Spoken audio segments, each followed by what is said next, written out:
Hello, hi నాన్న. నేను మీ అన్న హిస్టరీ రఫీ సార్. మీకు నేను ఒక మాట ఇచ్చాను.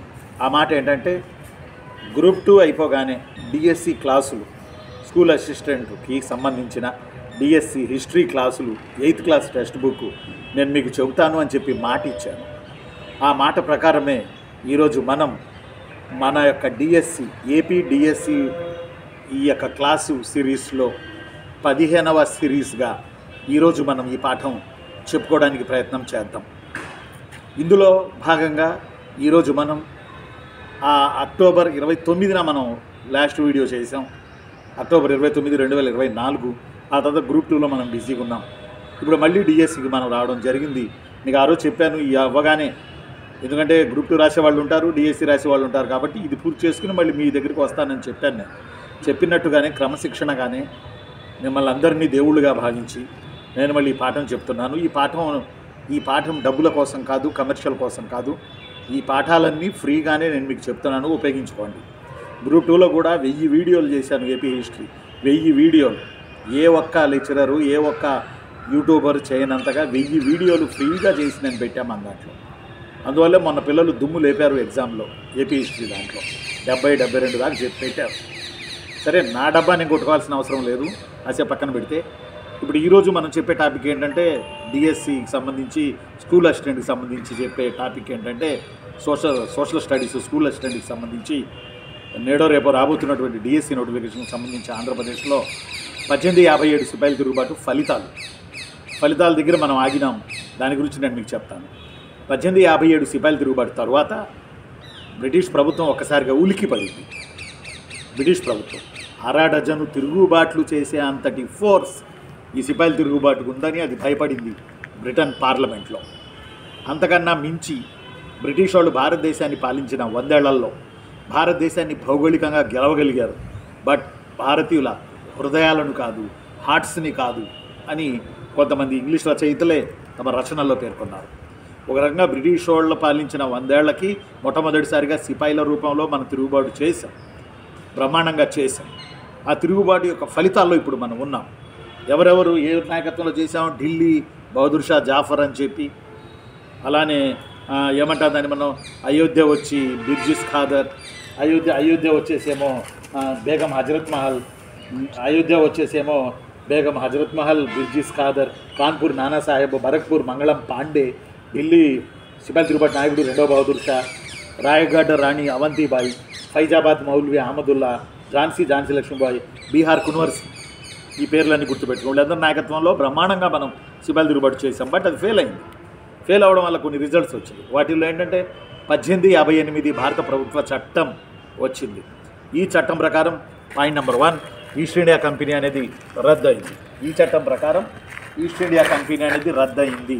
ఈస్ట్ ఇండియా కంపెనీ 1858 భారత ప్రభుత్వ చట్టం ప్రకారం రద్దయింది. 1858 భారత ప్రభుత్వ చట్టాన్ని బెటర్మెంట్ యాక్ట్ ఆఫ్ ఇండియా అని కూడా అంటారు. 1, 2, అంతకుముందు డల్హౌసీ అల్లాడిచ్చాడు మనకి రాజసంక్రమణ సిద్ధాంతం అని పెట్టి దానిని రద్దు చేశారు. ఇది ఈ చట్టం ప్రకారం. 3, గవర్నర్ల వ్యవస్థ బ్యాన్ అయింది. ఫలితంగా వైస్రాయ్ల వ్యవస్థ స్టార్ట్ అయింది. వైస్రాయ్ అంటే ప్రతినిధి అని అర్థం. ఈ వైస్రాయ్ ఎవడయా అని అంటే లండన్ పార్లమెంటులో సభ్యుడు. అతడికి భారత వ్యవహారాల కార్యదర్శి అని పేరు పెట్టి అతన్ని మన దేశ వ్యవహారాలు చూడడానికి పంపారు. ఇతనికి ఒక సలహా మండలి ఉంటుంది. ఆ సలహా మండలిని ఇండియన్ కౌన్సిల్, ఆ సలహా మండలిని టెన్షన్ పడుతుంది. ఆ సలహా మండలిని ఇండియన్ కౌన్సిల్ అని పిలుస్తారు. ఆ తదుపరి సిపాయిల తిరుగుబాటుకున్న ఫలితాల్లో ఇంకొకటి, గూర్ఖాల్ని, సిక్కుల్ని, పఠానుల్ని ఎక్కువగా ఆర్మీలో చేర్చుకున్నారు. దక్షిణ భారత్, మధ్య భారత్, అయోధ్య, బీహార్కు చెందిన వాళ్ళని సిపాయిలుగా ఇకపైన వాళ్ళ సిపాయిల వ్యవస్థలో చేర్చుకోలేదు. ఏతావాత విశేషం ఏంటంటే 1857 సిపాయిల తిరుగుబాటులో ఎక్కువగా పాల్గొన్న సైనికులు అయోధ్యకు చెందినవారు. అందువల్ల అయోధ్య నుంచి కుర్రాళ్ళను దగ్గర కూడా రానిలేదు. ఆ తర్వాత బ్రిటిష్ సైన్యాన్ని భారతదేశంలో పెంచి బీహార్లో, మెడ్రాస్ రెజిమెంట్లలో మన భారతీయ సైన్యాన్ని తగ్గించుకున్నారు. ఒక రకంగా సాఫీగా సాగుతున్న బ్రిటిష్ బండికి అతి పెద్ద కుదుపు 1857 సిపాయిల తిరుగుబాటు. ఫలితాలు చూడండి, మళ్ళీ చెప్తా. ఈస్ట్ ఇండియా కంపెనీ రద్దయింది, గవర్నర్ జనరల్ వ్యవస్థ రద్దయింది, రాజసంక్రమణ సిద్ధాంతం రద్దయింది, అర్థం వల్ల గవర్నర్ జనరల్ వ్యవస్థ ప్లేస్లోనేమో వైస్రాయ్ వచ్చాడు, అతనికి ఇండియన్ కౌన్సిల్ సాయం చేస్తుంది, అతను బ్రిటిష్ పార్లమెంట్లో సభ్యుడు, అతన్ని వైస్రాయ్ అని అంటారు. ఇక పైన మనం డైరెక్ట్గా ఈస్ట్ ఇండియా కంపెనీ పాలనలో కాకుండా మనం డైరెక్ట్గా బ్రిటిష్ రాణి, బ్రిటిష్ క్రౌన్, బ్రిటిష్ సార్వభౌముడి పాలనలోకి మనం వెళ్ళిపోయాం. ఆ తర్వాత వాళ్ళు కొత్త కొత్త చట్టాలు తీసుకొచ్చి మరింతగా మనల్ని ఆక్టోబస్లో ఆక్రమించుకోవడానికి ప్రయత్నం చేశారు.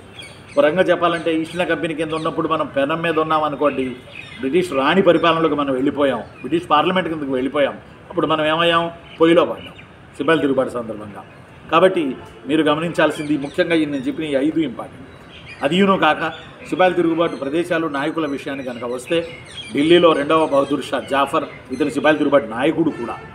ఆ తర్వాత రెండోది మన కాన్పూర్ వచ్చి నానాసాహెబ్, మధ్య భారత్ వచ్చి గ్వాలియర్ ఏరియాలో తాంతియా తోపే, ఆ తర్వాత బీహార్ వచ్చి కున్వర్ సింగ్, సౌత్ ఇండియాకు వచ్చేమో తురేబజ్ ఖాన్, హైదరాబాద్కు వచ్చి తురేబజ్ ఖాన్. ఓకేనా? కొంచెం బాగా గుర్తుపెట్టుకోండి. అలానే జగదీష్పూర్ మౌల్వీ అహ్మదుల్లా, జగదీష్పూర్ అని అనొచ్చు, ఇతని ఒక్క నిమిషం ఉండండి, జగదీష్పూర్ అనొచ్చు, లేకపోతే ఇతనిని ఫైజాబాద్ అని కూడా అనొచ్చు. ఢిల్లీలో 2వ బహదూర్ షా, బరక్పూర్లో మంగళం పాండే, కాన్పూర్లో నానాసాహెబ్, లక్నోలో బిర్జిస్ ఖాదర్, వాళ్ళ అమ్మ బేగం హజరత్ మహల్, రామ్గఢ్లో రాణి అవంతిబాయి, ఫైజాబాద్లో మౌల్వీ అహ్మదుల్లా, బీహార్లో కున్వర్ సింగ్, ఝాన్సీలో ఝాన్సీ లక్ష్మీబాయి. వీళ్ళందరూ 1857 సిపాయిల తిరుగుబాటులో వీరాది వీరులుగా పోరాడారు. ఈరోజు ఇక్కడ నిలబడ్డారు. ఈరోజు మన పాట చెప్పుకోవడానికి కూడా వీళ్ళే ముఖ్యమైనటువంటి కారణం. అటు 1857 సిపాయిల తిరుగుబాటు ఫలితాల్లో లైన్ టు లైన్ నేను మీకు చెప్పడం జరిగింది.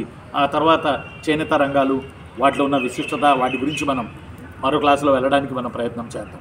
ఉండనా మరి? నేను మీ అన్న హిస్టరీ రఫీ సార్ని. Thank you. లైక్ చేయండి, సబ్స్క్రైబ్ చేయండి, షేర్ చేయండి.